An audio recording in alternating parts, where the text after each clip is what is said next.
We opened our doors to students for the first time in 2010. We're a charter school founded under special legislation because we wanted to be able to accept students based on their audition process, which is a blind process, and based on their passion, promise, and aptitude in either theater, music, visual arts, or dance.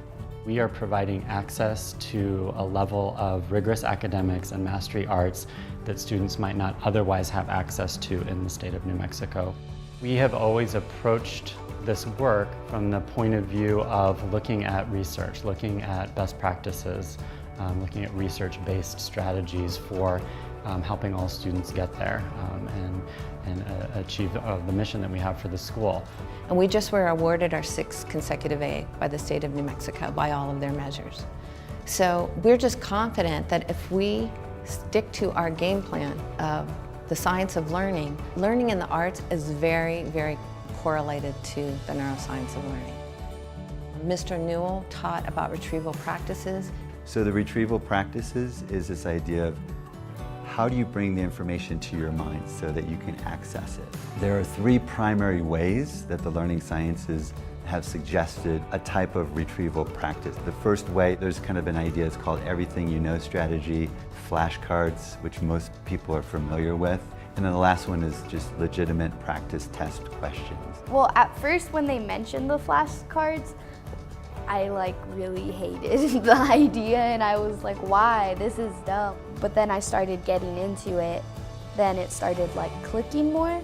Initially I got resistance to this whole idea because I think these retrieval practices actually are kind of have this difficulty associated with them. It's a lot more difficult to get the information out of your brain than just to reread notes.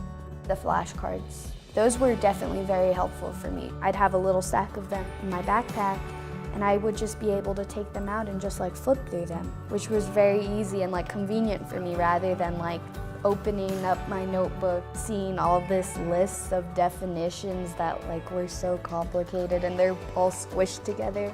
He did surveys with students. Which of these retrieval practices helped you learn more? So when I asked them about how well prepared did you feel going into the test, only about 1/4 of the students would say that they felt well prepared. After them using one of these retrieval practices, about 3/4 of my students said that they felt very well prepared going into the test or quiz. These retrieval practices are really strengthening the pathways to memory.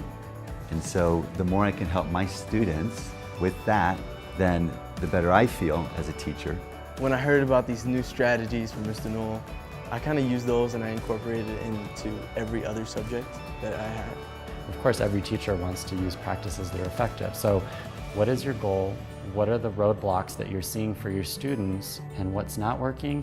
Then start brainstorming solutions, looking for research, trying it out, and then continually asking yourself and continually asking your students, survey your students on what strategies in your classroom are helping them learn and which strategies are they finding that aren't working. Even within your own classroom, even if you're the only person in your whole school who's approaching learning this way, you can be doing your own research in that classroom.